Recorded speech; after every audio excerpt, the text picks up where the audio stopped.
Hello, and welcome to another video from 3.5 Archive.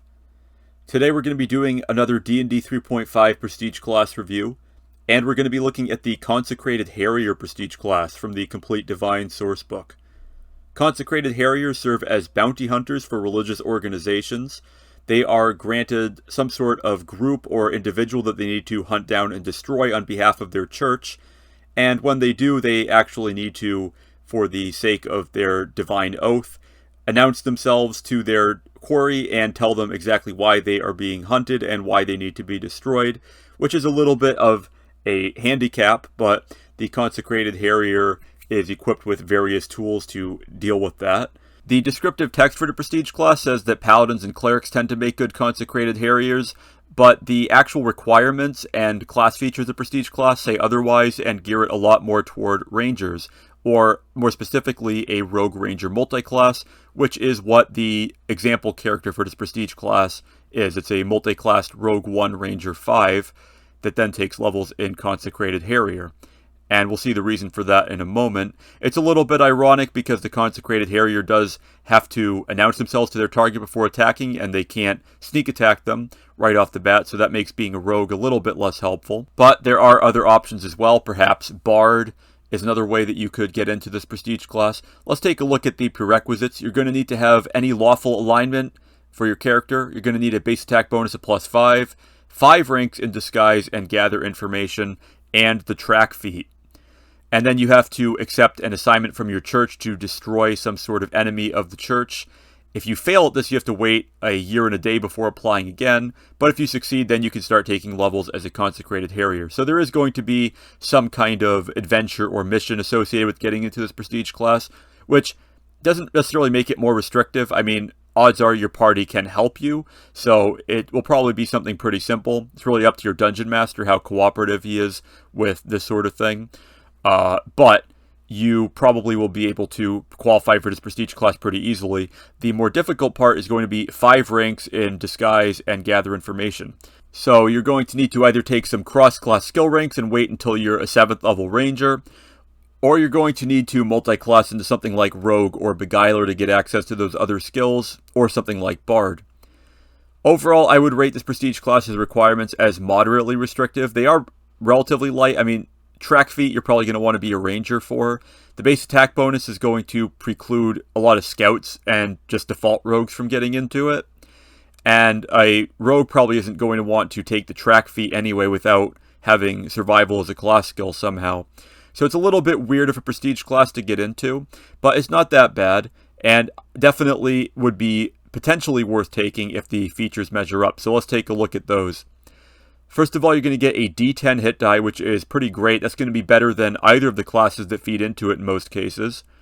You're going to get 4+ intelligence modifier skill points per level. You're not going to get any improvement to your spellcasting, but you are going to get effectively a new progression of ranger spellcasting that is slightly accelerated, getting your first level spells at level 1, second level spells potentially at level 3, third at level 5, and fourth at level 7. And he's going to use the Ranger spell list too, so that's pretty nice. You're going to get a full base attack bonus, which is going to be important. And you're going to have a good will save, which arguably would be the most important out of all of them. You'll already probably have a good fortitude save from levels in Ranger or maybe Paladin somehow. So having a good will save progression will make you more vulnerable to some sorts of attacks, since your fortitude won't be progressing as much. But overall, I think you're going to be happy with that being the one save that you have progress. So what do you get for features? Well, at level 1, you're going to get your spellcasting. It's going to use the Ranger spell list, but it's going to add a few spells. For level 1, it's going to add Animate Rope, Calm Emotions, Command, Disguise Self, and Doom, which are some decently nice spells, although they're already past their prime by the time that you're getting into the Prestige class at level 7 to 9.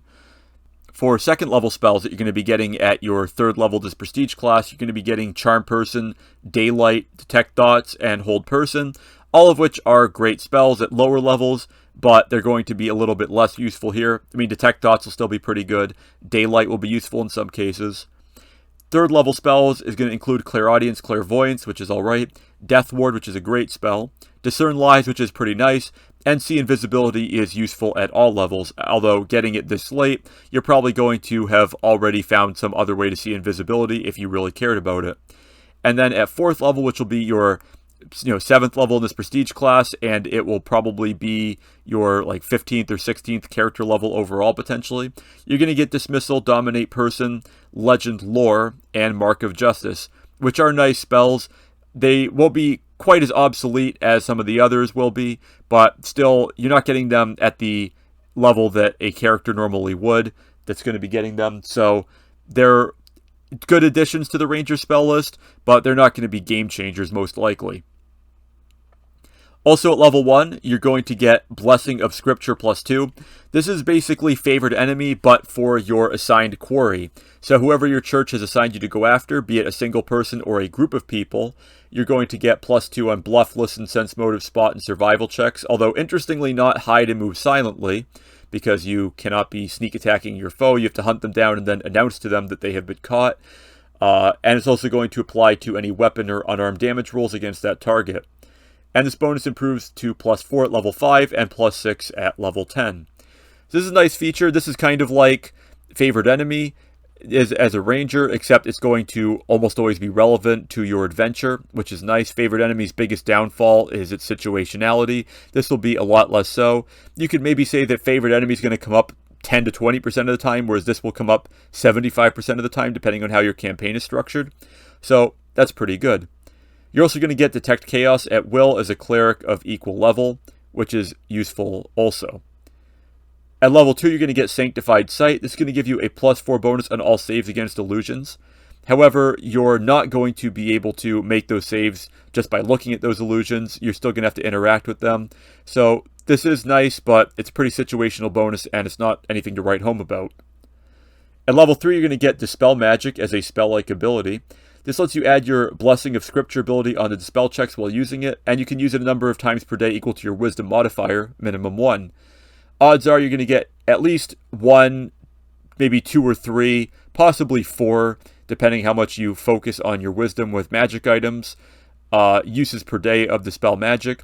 And since you're not going to be getting that normally, this is a pretty nice benefit. And since it doesn't specify a caster level, you're going to be using your full character level as your caster level for this. So this will be a fully leveled Dispel Magic that's going to add an up to +6 extra bonus on top of that. So while you won't be able to do a lot of dispelling of magic, you're probably going to be doing it as often as an average wizard or cleric would be, given how many spell slots they're probably going to dedicate to dispel magic. So this is a really nice feature. At level 4, you're going to get Crushing Despair. You can use this as a spell-like ability a number of times per day equal to your Wisdom modifier. And again, it's going to be your full caster level, and it's going to be based off of your charisma, which probably won't be the greatest as a ranger. Maybe if you were a paladin, it would be better. That's kind of what they implied here, but the example character is a ranger rogue, and that character, that NPC, has a charisma of 13.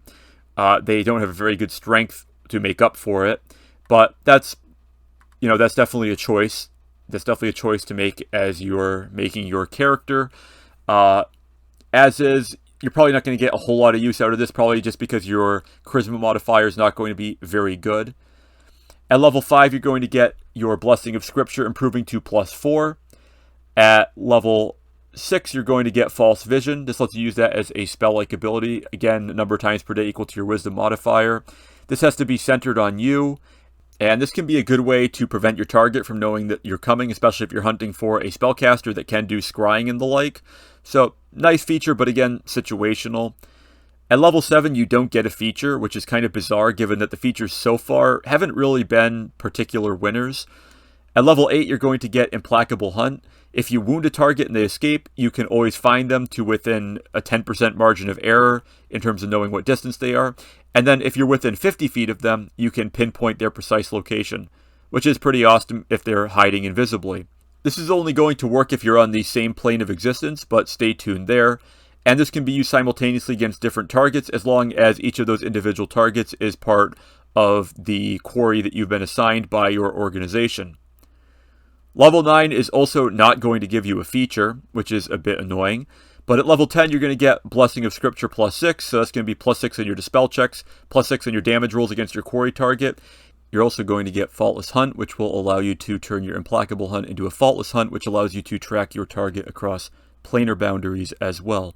However, this one has to be focused on a single individual, unlike the Implacable Hunt, which can apply to multiple targets. So overall, this is a prestige class that for Rangers will delay their spellcasting and kind of replace it with a accelerated version, which kind of comes out to be about even. It's going to give you a pretty good Dispel Magic ability as a spell-like ability, and a few other situational abilities. The Blessing of Scripture is going to give you a damage bonus that will be relevant in a lot of your adventures, which is nice, as opposed to Favorite Enemy, which is a lot more situational. So this is a strong power boost for a Ranger-type character. That said, not getting a feature at level 7 or level 9 is a bit disappointing.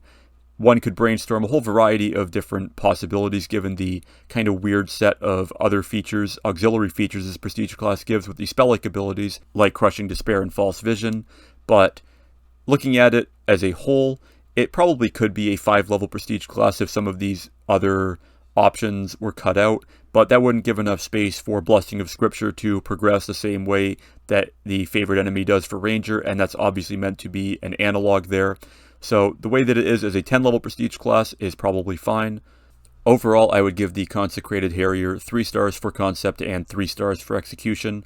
The damage boost it gives you is going to be relevant in a lot of situations, and while the other features are kind of lackluster, there are worse ways that you could continue your Ranger progression with a lot of wilderness-related features that might not even come up in the game at all. And so for a straight-up Ranger or a Ranger with a dip into Rogue, this is not a bad option. For a Paladin that somehow finds a way into this prestige class, it might be okay as well. For other classes, it would be really hard to recommend this, as there are probably going to be a lot better options for them. Perhaps this prestige class getting 3 stars is more of a comment on the mediocrity of the Ranger class as opposed to anything else, but as is, it's at least a decently structured one, although it could really use a 7th and 9th level feature. Perhaps something to consider reworking in the future. So that'll be about it for this D&D 3.5 Prestige Class review. Please like, share, comment, subscribe, and so on. Thanks for watching, and I will see you next time here on 3.5 Archive.